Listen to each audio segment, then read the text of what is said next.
तो नमस्ते प्रणाम हर हर महादेव। आप लोग कैसा बानी? आज देखी फिर समाज बनी सोनू भाई के स्टूडियो में बहुत दिन बाद आई बनी।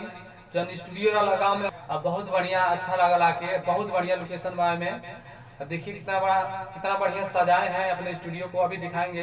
तब तक के लिए मेरे चैनल को लाइक कमेंट और सब्सक्राइब कर लीजिए। और बहुत ही अच्छा आज गाना रिकॉर्ड हुआ है, बहुत ही अच्छा।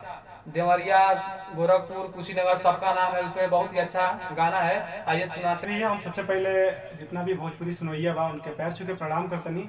और आप लोग से रिक्वेस्ट बा कि आप सब अपन प्यार ऐसे ही बनाए रखिए और दबा के बनाए रखिए इनको पे भी, हम पे और सब भोजपुरी कलाकार पे, और अपने भोजपुरी के आगे बढ़ाए। तो बहुत ही सुंदर एगो गीत रिकॉर्ड भेल बा, ताई सुनी सुनल जा।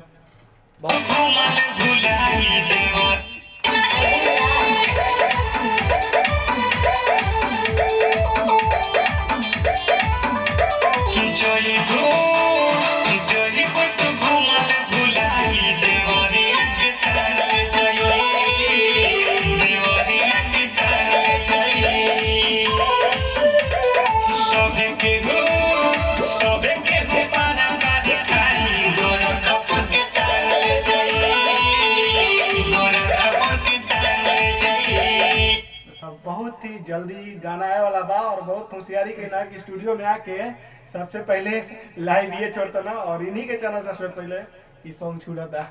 तो कैसा लागल बा कमेंट करके बताई। और एगो बात रिक्वेस्ट बा, हमारा रिक्वेस्ट बा इनके चैनल के भाई के चैनल के सब्सक्राइब कर दी।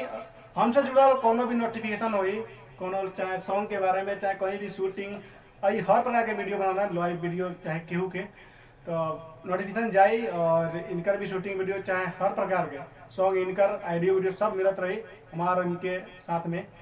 तो चैनल के सब्सक्राइब कर लो, रिक्वेस्ट बा अपने भाई के, कहे कि हमसे जुड़ल बड़े और बनेला सब्सक्राइब कर ली और शेयर भी कर दी हमरा खातिर, कहे कि इनकरा बहुत जोर शोर से मेहनत करते रहे।